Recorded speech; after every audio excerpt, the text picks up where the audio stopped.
Hello, everybody. So I am back on Zoom now that I am employed, and I have stuck my camera up in the side of this video so that you actually have some face-to-face.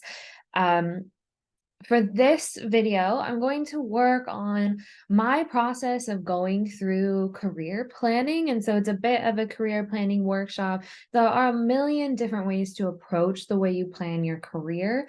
Um, there are a ton of different people who approach it. And even throughout my career, high school to undergrad, and multiple years throughout my PhD, particularly the phases before I was a candidate, after my candidacy, and really approaching applications for postdocs, I did also approach this career planning step in a little bit different ways. I'll talk about that a little bit. This is very much from personal experience, but I bring some great tools into it. So I hope that you all can learn from it.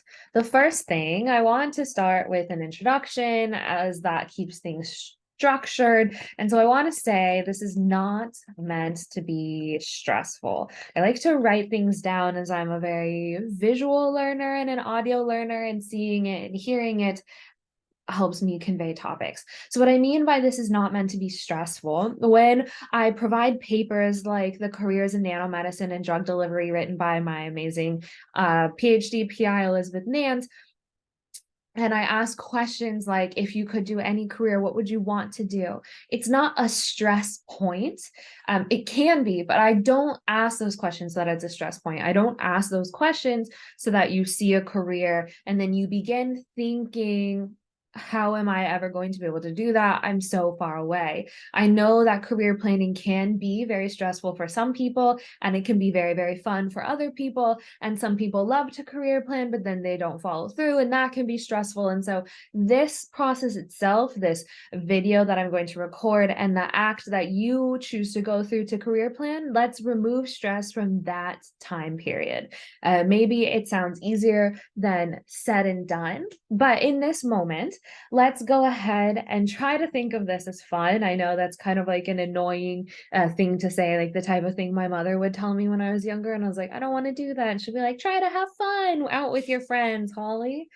And so let's also make some assumptions. Since I'm a scientist and an engineer, we love to make assumptions. So the first one is that you will be successful. No matter what career you're going to choose on this career planning workshop day, let's assume you're going to be successful. You can worry about your self-doubts later in this 30 minutes to a few hours, however long you take. You are going to be successful in whatever career path you pick. The second one is that we will assume you will get into your desired program. So I spelled successful wrong. So wherever stage you're at, if you're at high school and you're going to apply to college, if you're in college and you're applying to graduate school, if I'm in graduate school, applying to postdocs, if I'm on my postdoc, applying to a job or a faculty position, at the point of career planning, assume you're getting into your desired programs, into your desired career. We can talk about backup plans later, and I will talk about those things. And it is good to be logical, but I don't want you going so far past logical that you are self-sabotaging your ability to get into these great, great things. We're also going to make the assumption that you will like the choice you make. I know that this is a pretty hefty assumption to make, but at this stage we're exploring. At this stage we are not committed to a 10-year career. I'm not setting lofty goals and then I have to do those, and if I do those and I'm not enjoying them because I did this one career planning workshop, I have to be there. Now we're going to make the choice that this thing we've set our vector and trajectory towards is going to be enjoyable. And then we're going to make the assumption that we are capable of doing this work. In this career planning workshop, I don't want there to be any self-doubt. Don't want there to be any, am I a good enough writer? Am I good enough at chemistry? Am I good enough at research? Because I genuinely think that at this stage in your careers, particularly high school and undergrad and early PhD, you do not yet know Also, if you are later PhD or anything like that, further in your career, that could change. You could end up in a better environment for you.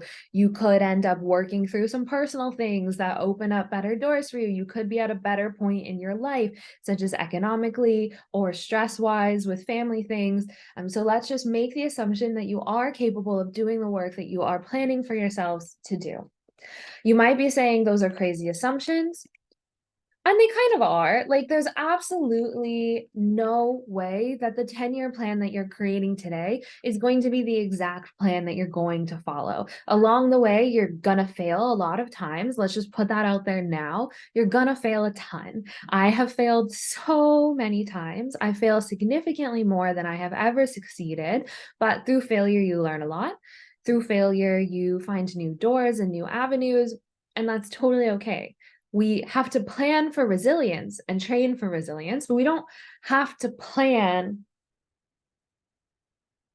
things that we assume we're going to fail, because then we might go into them without enough effort. And the second one, it's likely that you won't get into all of your desired programs. Even the top students and the top applicants may get into a top school and not to another one. There's so much that goes into that that's not personal. And there's so much that goes into that that can be catered towards luck or a particular part of your career, or so many other factors like this. When you don't get in, we have backup plans. There are ways to plan where you apply to colleges so that you have a safer but still excellent option. I don't like simply calling them safety schools. I went to undergrad at Arizona State University, which a lot of people say is like the ultimate safety school, as it has a major, accepts like 86% of students, but had a really fantastic undergraduate scholarship, had a really fantastic undergraduate experience. I'm at the same point in my career as people who went to MIT and Harvard went. Like, I don't like to call them safety schools. If it is a good school or it is a good program that is teaching you the skills that you need, then it's not safety. It is, however, a higher chance of getting in or something like that. Then we're going to make this assumption. I know that this one might seem crazy, that you're going to like the choice you make. And I make this assumption because you are never going to know until you're in the moment if you do or do not like doing the thing that you are or are not doing. And even then, that can absolutely change. Some days I love doing wet lab. Some days I just want to be on my computer doing computational work. Some collaborations, I actually absolutely love the team. I love the social energy. I love working with these people. Some collaborations, I hate it. Get me out of there. I don't want to do it. Sometimes I have a lot of energy. I've come off of a vacation or I've come off of a conference. It's very motivating. And other times I don't so much. I've taken a major exam or I burned myself out a little bit too hard, but with a couple weeks of bad experiments. You're never going to know if you like a thing until you're in the moment. So for now, we're going to make the assumption we will. And being able to adjust when you don't like something is a different skill set that I'm happy to talk about if you message me, comment on this video, email me, or any of that. And then finally, we're going to make the assumption that you are capable of doing this work.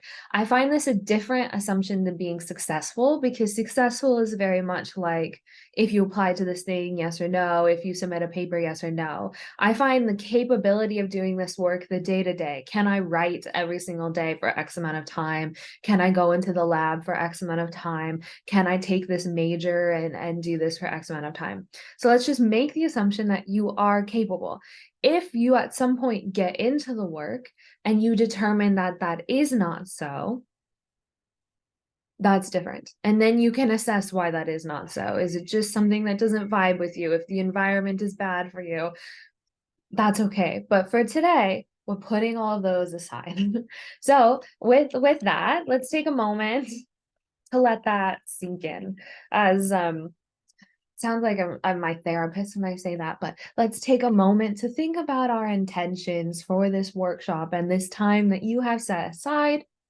And those intentions are to be very proud of who you are, excited about where you have the opportunities to go, and self-reflective, confident, and letting go of the other things that will hold you back from this moment. Great. Okay. Some people have biased feelings about whether or not they do or do not like personality assessments. I personally love personality assessments. So I typically do begin major career planning milestones with some type of personality assessment. I don't do these all the time. This is what I say a major career planning milestone. So I would say my major milestones were starting undergrad, applying for graduate schools, probably after my PhD candidacy exams. That was around my third year. And now, as I'm starting my postdoc, I just did all of these again to kind of share with you and talk about where it is at. So we'll talk about the three that I use the most.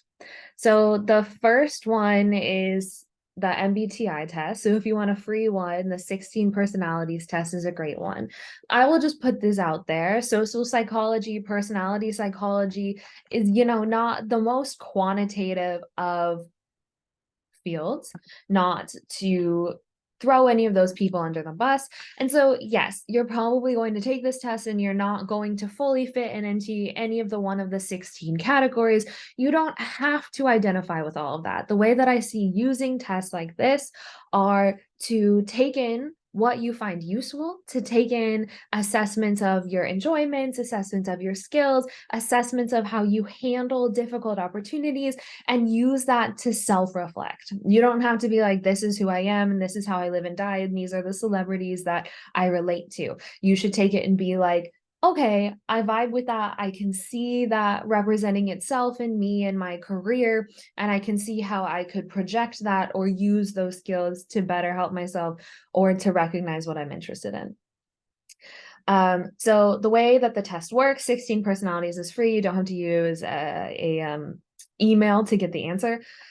So you take the test, and it's this scale of like, do you regularly make new friends? High to agree, low to disagree. I do not regularly make new friends. I'll be honest, I'm not that extroverted, but I make new friends regularly enough that I would say it's a slight disagree. And then you go through all these questions like, do you spend a lot of your free time exploring various random topics that pique your interest? I absolutely agree. So you want to use the full range of these feelings. And then when you're done, 16 personalities will provide you with the personality that they think that you fit the most with.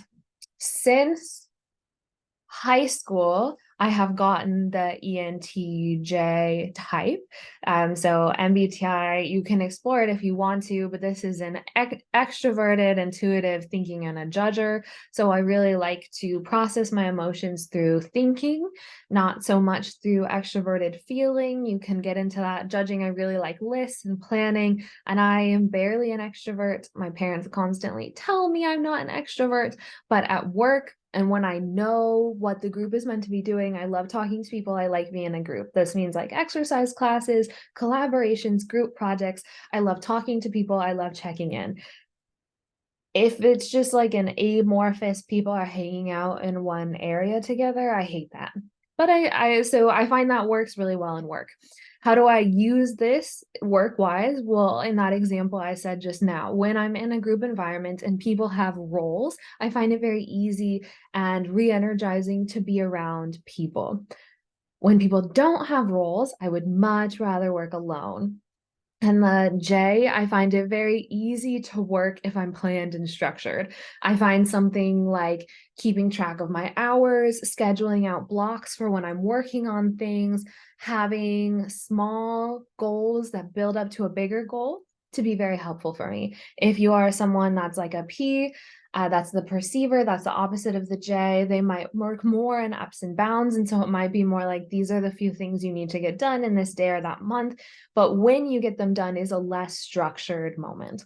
So that's ways. But if you go through this, you can see like I'm barely extroverted, intuitive. I really like to think of new projects. I really like to talk about science in a very high level way of what could happen. I like to be a little bit more objective, even though I definitely do experience emotions and I definitely do experience like heightened emotions, and I also do emote those. I would much rather come up with a framework of rationality to then make sense of those than my emotions. And then judging, I talked a little bit about, but I really like to be organized. Part of also why I love career planning so much. There is a little bit when it comes to MBTI of decisions that you need to make and professional ways that you need to grow in order to fit better at work. So there are some studies that like a J versus a P is going to be a little bit more successful in a work environment. I don't think that actually comes down to who you are. I think that comes down to how you work with your strategies and your focuses in an environment where you need to be productive. So if you're not like me and tracking your hours shuts you down, don't track your hours. Tracking my hours to me makes me calmer. I like to see where they go. But if you need to use more of like a bento box approach, that's a new app on the iPhone and the Droid, where it's just here's your priorities for the day and you work on them at your highs and peaks of your motivation rather than being like, I work on them for these 3 hours. That's perfect. But you need to figure out what works best for you. And I think MBTI is a great way to do that. They also do an assessment kind of where your self-assurance and temperament and resistance to stress currently exists. I will have you know that early on into my PhD, and probably if I took this test during my thesis, my turbulence was very high.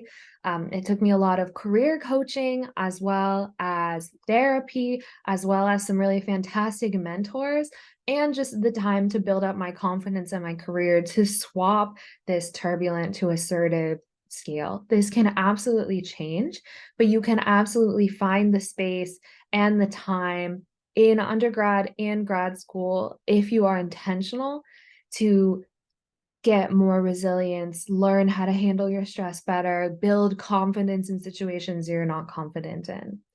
And then you can email it if you want to. And then this is the last thing that I find is really useful is you can kind of read about how they see other things about yourself, read about your strengths and weaknesses, that you're efficient. Mine are I'm efficient, energetic, and self-confident. I would agree with those. Weaknesses. I can be a little bit dominant in conversations. I can tend to like my opinion better than others. I have worked with myself and training myself to make sure that I pause and check in with other people. I can absolutely be impatient. I hate when people are not on time. I can work with that to be like, okay, why is your time different than my time? And how do we meet and have communication in different ways? So I think these are really great ways to self-reflect. They even have a career paths tab, which is how do you think about careers? There is not a personality type that is the best out of all of them. Even the career path tab, I think, can be really misleading. My career path tab does tell me to be an engineer, but the Nance lab does this every single year, and I'm the only one that has this type in the lab. So don't believe that skew of like all engineers are this type, because Dr. Nance isn't like this type. I don't think her type says engineer the highest. Boone definitely, and I have very different MBTIs. It's not the end all be all. It does not determine how you can have a job, but I like that one. The second one is the Enneagram test. The one that's free is this eclectic energies one. I don't necessarily think that you should go into all of these, but I do think that this test can provide a lot of insight. There's also some like there's been some greater religious connotation that's been put behind all of these. So if that's something that makes you uncomfortable or it's something you lean into, keep that in mind. You do not have to do all of these tests. You only have to do ones that you feel like are helpful for you. I'm not saying this is an end all be all, and I am not saying this is going to determine your reality, but the test is similar to the other one, but it is much more, it's much less about how you interact with the world and more about what motivates you in the world. So you answer these yes, no partlies to a bunch of these tests, and it provides you the type that you are. So this told me that I'm a type 1. I do tend to be a bit of a perfectionist. I tend to be very hard on myself and a little bit hard on others. I tend to, even when I've done something well, like this program, or you can decide if I did it well, but I think I've done it well enough. I see all of the flaws before I see all of the things that are good with it. So you can learn a little bit more about these types. You can learn ways that I like to organize and make lists. Maybe if you're going through a moment of stress, you can use some of these frameworks or people that identify in the way you do and see if you can learn from how they dealt with their stressors, type of thing. And then the last one that's actually the most scientifically supported is this thing called the Big Five personality test. Again, it's kind of like the others. You click take the test. This one is free without having to use an email. I wouldn't provide you anything that you had to pay for. And it's another one of those. Do you worry about things? I kind of worry about things. Moderately accurate. Do I make friends easily? Kind of not. So do I have a vivid imagination? Yes, I would say I do. And you go through all of these. When you're done with the Big Five, what it does is it breaks your personality down into these big five personality traits. Neuroticism, your tendency to experience negative feelings. This one currently says I was low. In undergrad, early in my PhD, this was very high. It took me career coaching and therapy to work through this one. Extroversion, openness to different experiences, agreeableness, and conscientiousness. You can go through those and they break them down more. Like, I like to be assertive. I like to work with other people. I'm not so into being in crowds, being in groups. I really dislike concerts. I'm quite open to a lot of different experiences. You can break that down however you want to. It provides a lot of insight. Cool. I'll be done going through personality tests now, but those are some of the ones that I suggest. I do not suggest taking all of them all the time unless you like enjoy taking personality tests and you're like, wow, this is great.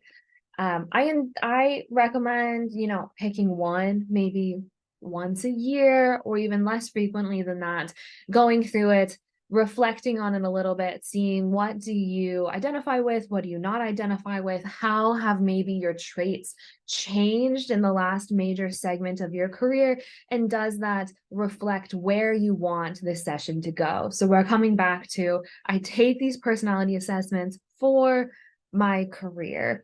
So I'm not really taking them to be like, how's my personal relationships or romantic relationships or how am I feeling with my family? Although you definitely can. I just take them as a check-in on, do I want to work with groups? How do I work well? How could I improve myself?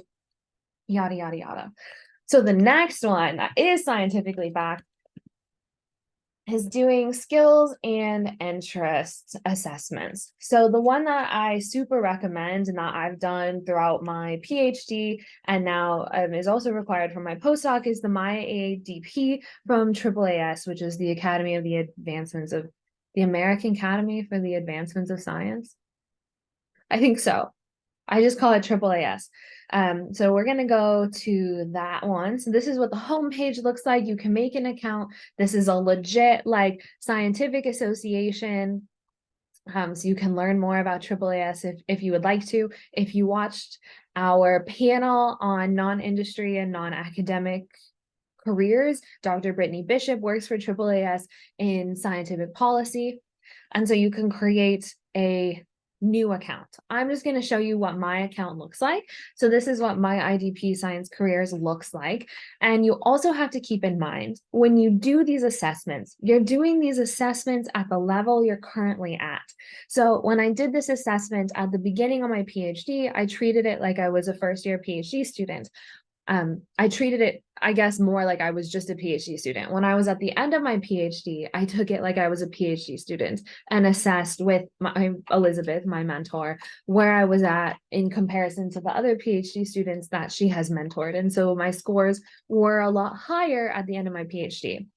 We did that, I think, in January, so not that long ago. And now I'm taking this again, assessing it from the framework of a postdoc that's now working in a clinical lab. And so my numbers have dropped again. So these are very scientific. So they're things like, how do you feel your skills and a broad-based knowledge of sciences?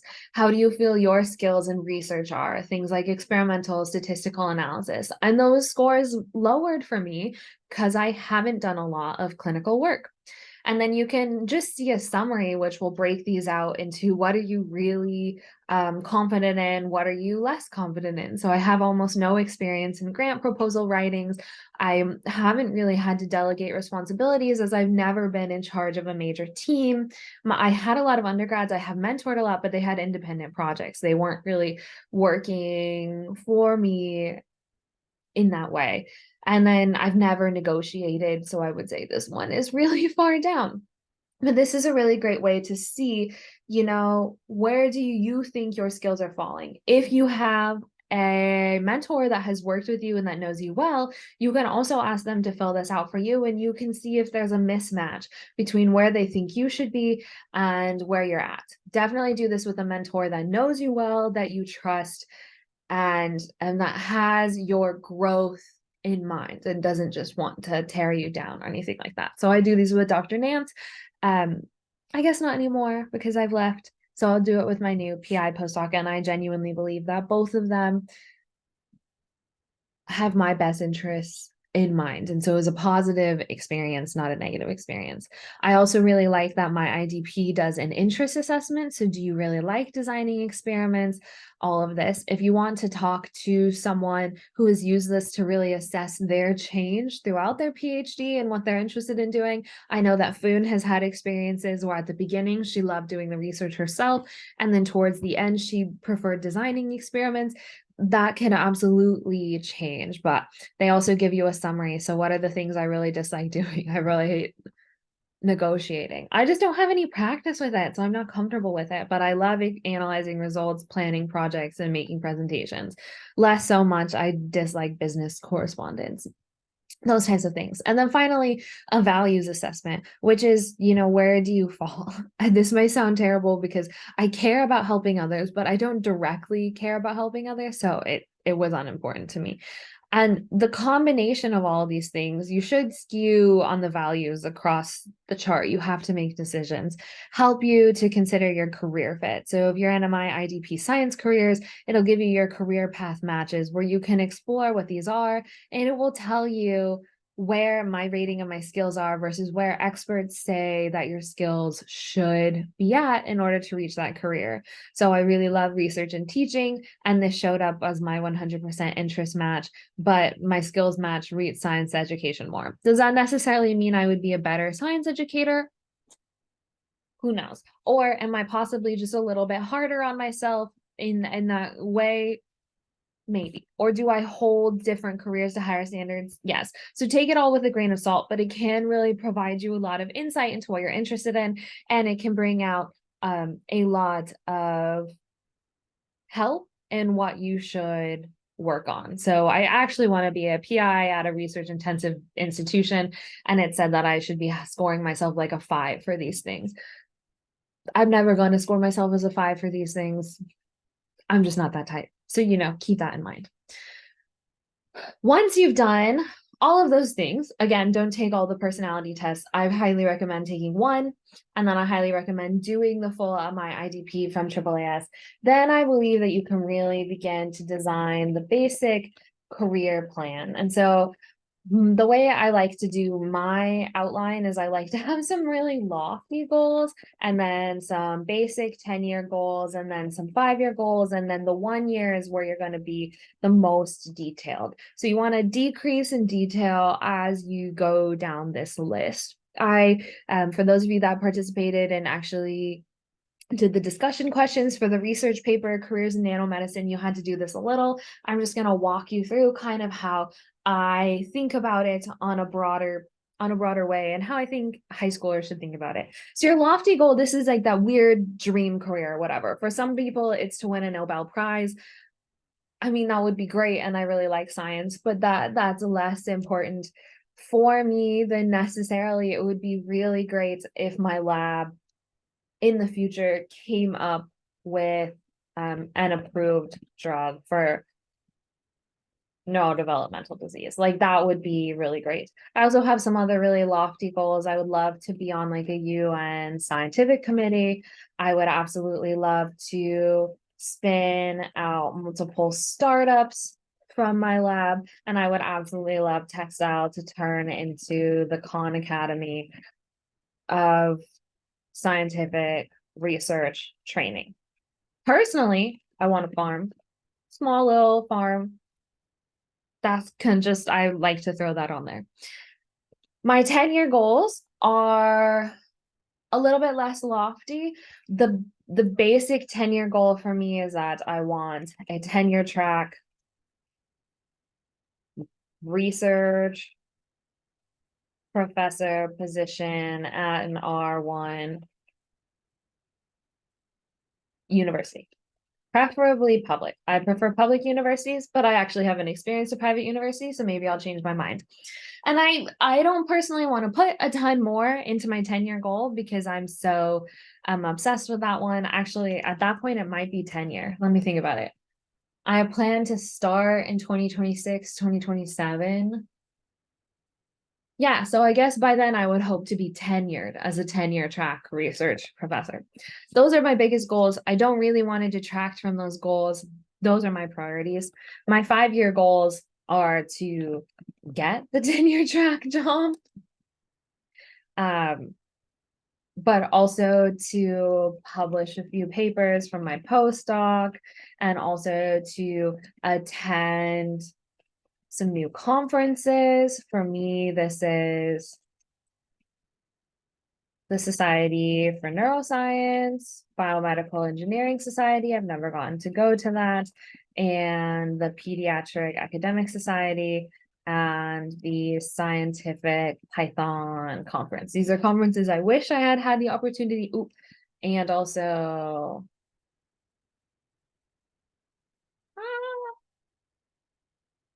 engineering education conference. I should know the acronym for that. It'll come to me. But I really wanted to attend the engineering education conference. I was going to go this year, but I needed a break after my thesis. So that's something that's important to me, is building up my network through conferences. And so these are on my 5-year goal to attend some of these. I would love to publish papers. So writing is a daily goal of mine, at least 30 minutes. I need to publish papers from my PhD still and my postdoc.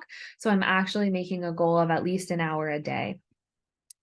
And then my 1 year is quite detailed, and I don't really need to go into it because it's not relevant to a lot of people watching this video, but it's really like check in with my mentor, come up with a very specific research plan, work on that, work on that, work on that, get at least one paper out for my postdoc, well, submit it, not necessarily out, and get at least one paper submitted for my PhD, preferably 2 within the year, since one already has some major progress on it. Oh, that might not seem relatable to you. So let's talk about it a little bit from an undergraduate perspective, and then I'll move into the high school perspective. Lofty goal, have something fun with it. If that goal is genuinely not to be in science, but it is something that is like personal, such as one of my closest friends wants to retire as soon as possible, then the lofty goal is how much money do you need to retire? And how do you get that as soon as you can while still hitting your morals and stuff like that? There are options of careers that make a way more money than others. Being a postdoc is not one of those. If you really want to make money quickly, don't pick this path. You make money in the long run, but not quickly. Other lofty goals, Nobel Prizes, starting your own company, starting a nonprofit. Companies don't all have to be in this venture capital world. Having an approved drug, having a YouTube channel, it can be any of those things, but just pick something that's fun. You don't even have to be necessarily committed to it. I just think it's fun to pick something good. 10-year goals. This is when you're going to want to be a little bit more specific. When you're thinking in undergrad, if you're a freshman, 10 years out, you're about at the end of a graduate program. So is that get your law degree, your MD, or your PhD, or just barely? If you are at the end of undergrad, then your 10-year goal is kind of getting into the career that's beyond that. Again, there's no pressure here. There's not like I made this career plan once when I was 17 years old, and this is what I have to stick with. At 17, I'm 27 now, so keep in mind, at 17, I knew I was going to go to undergrad. I thought I was for sure going to love biomedical engineering. I was a biomedical engineer for a year and I hated it. I hated the major. I loved engineering, but I didn't want to be there. And so I had to go on searching of why did I dislike it? It was personal reasons why. I've gotten into it in other videos. You can go see the University of Washington biomedical versus chemical engineering video if you would like to see my personal reasons for choosing chemical engineering but staying in biomedical research. But so at 17, I wouldn't know. I was doing all of the pre-med courses and I didn't know until probably like the 5-year goal of 17 when I was miserable and taking the MCAT, why I was miserable, which is that I love research. And it took talking to a mentor because I had no doctors in my life except those that treated my medical issues. And even then, I hadn't had any major medical issues. I was very lucky up until that point. And so, really, I didn't know any PhDs. And it took my research mentor to be like, hey, maybe this is a thing that you're interested in. So, there's no pressure. You're absolutely going to change. Why we do these things is so that you have a trajectory that you're going towards. You're doing things that will help you get to that point. They'll help you get to so many points. But if you see opportunities or you schedule time to search out opportunities, then when they come your way, you're like, oh, yes, I'm ready to take this because I know it is something that currently aligns with where I'm going. And then you check in 2 years and you'd be like, why am I miserable? Why am I not miserable? Oh, I'm succeeding. What can I do more? And you change those goals. So the 10-year goals for that, you'd want to be there. 10-year goals for high school. If you're earlier in high school, it's graduating undergrad, or graduating a technical school, or starting your own career in your own ways, getting experience, getting a job, making money, investing. I don't know what it's going to be, but probably for this group, it is going to be graduating a technical college or an undergraduate program. Your 5-year goal is really going to be, what do you need to do to graduate and get into your next program? So for undergrads, it's probably grad school or a job. That's your next program. For high schoolers, that's likely undergrad. So what classes do you have to take in order to succeed? What career counselors do you need to talk to? Which student organizations exist that you actually want to be a part of? And how can you do these things better while also enjoying your life? And I think this is a really major point that a lot of people miss, especially because the academic complex can be one that is incredibly high stress and incredibly competitive. It doesn't have to be, but it can be. Enjoy the process that you are doing. Take the time to be healthy, take the time to focus on yourself, take the time to go to therapy, take the time, for me, I like career coaching, to do all of these things. Because if you are not enjoying this life that you have set out for you and that you imagine to be so great now, you are not going to enjoy it when you get there. I'll give one of my last personal stories. I loved my PhD. I do not regret any of it, but it was incredibly challenging. I went through some incredible lows in regards to my mental health in my first and second years and had to genuinely take some time. COVID actually helped me out in that, to do a lot of therapy to come out of those lows. And I was still doing my PhD and I was still doing well, but I really did have to focus on myself. And in those times, I was not enjoying it. And when I scheduled my defense for my thesis, I was actually quite sad. And I went through what would be like a small scale grieving process of all these expectations I had put on my shoulders, all of that stress and the hits to my health I had allowed myself to take early on. And not all of that pressure was self-imposed. There's a lot from the larger, academic world, even though I was in quite a healthy situation. Those emotionally were quite painful. And so I had to grieve that process a little bit. And when my thesis ended, I had pushed myself so hard that it took me like a couple months of not doing any work and just laying around a lot to really build back up resilience, desire to do things. I was quite emotionally blunted. So, getting my full range of emotions back. Those are things that definitely can happen. They don't have to happen, but I am in a significantly better mental health place, even when writing my thesis was hard, than I was when I entered. And you can take the time to do those things. And I would say now that I enjoy my life.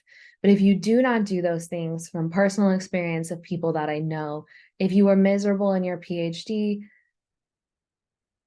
even if you were miserable in your PhD and you were surrounded by a supportive system, and you go to a postdoc and you're still surrounded by a supportive system, or an industry and you're still surrounded by that, you're still likely to be miserable because nothing's been fixed. If you're in your PhD and you're miserable because your environment is terrible or your advisor is terrible, that's a completely different story. And so don't apply that to my situation. I was very well supported, and I just put so much stress on myself that I didn't enjoy it. So I would say add to this plan, how do you enjoy it? How do you do the things you like doing? I'm very close to my friends. I visit them regularly. I'm very into hobbies, like I love crocheting and crafting and reading.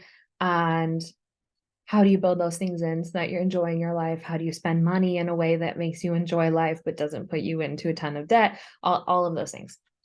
Okay, that was not on my outline of what to talk about, but was something that I wish someone had told me earlier on into my career. Oh, now that that's done, I have two more recommendations. So you have these like goals, things that you think you want to do. And likely in the 1 year goal area, you have a pretty good idea of what needs to get done. You've been in that area, you're in high school, or you're an undergrad, or you're in your PhD, and it's mapped out for you, or you can talk to people.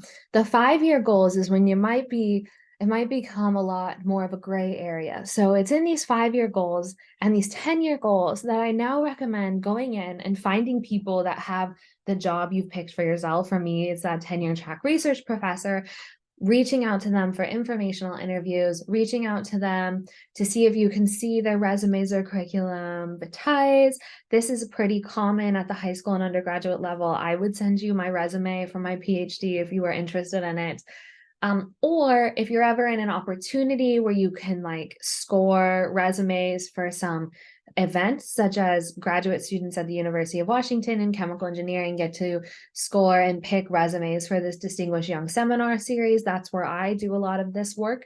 So look at someone who is where you want to be approximately 5 years before them, see the opportunities they've done, list those out for yourself, find their deadlines for applications, and add it to a basic calendar or spreadsheet for yourself to know you want to apply.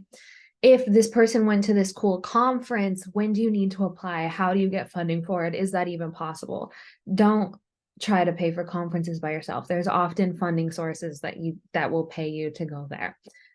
Things that I got because of this, I participated in the MIT Rising Stars program in chemical engineering. I had to apply quite early and I had to be selected, but I knew people who had done it. I asked for their applications, I asked for their advice and their edits, and I was accepted, and it was a fantastic experience. You'll learn what grants to apply to. You'll just learn about fun things in that way. So I highly recommend doing that, looking at what they've done and seeing what you might want to do that might kind of establish more of where you're going to go. And then the final thing, so on this end, check careers of people admire, look up to, and see what experiences they have that you can pursue. You're never going to be identical to someone. You're never going to do the exact same research or be in the exact same program. I wouldn't worry about that. Don't try to copy someone exactly, but learn from what they did. And then the final thing you want to do is determine when you next want to check in. I don't think career planning needs to be a thing that's done daily. In undergrad, I did it quarterly just because, or I did it semesterly because I was on a semester system, because I needed to pick what classes do I do next semester? What do I want to do over the summer? When do I need to apply for positions like that? For those of you thinking about graduate school, please see the other video that's on this channel. What can you do to increase your, to improve your graduate school applications in undergrad? As that will give you some suggestions for that. In high school, maybe it needs to be yearly. It's more when you're approaching applications. In your PhD, I think it's mainly at major milestones, such as a general exam or a candidacy exam or your thesis, or when you start applying for jobs. That's when I would recommend doing it. I wouldn't recommend worrying about it all the time. There's only so much I can do today to care about this lofty goal. And there's only so much I can do today to care about this 1 year plan, although this often has the most work. So, wow, that ended up being slightly longer than I anticipated, and I definitely went off the outlines, but I am hoping that this helped you contextualize a little bit about how to come up with a career plan. And I'm hoping it created a framework that you can then build off of and personalize so that you can envision stress-free a career you'd like to go into and begin living in and exploring those opportunities. Thank you, everyone. And I also want me to put this in this video, but if you would like to, go ahead and like this video and subscribe to my channel. That's currently where we'll be putting out new textile videos until the future in which we may create its channel of its own. We'll see where we're going with that. But thank you so much, everybody.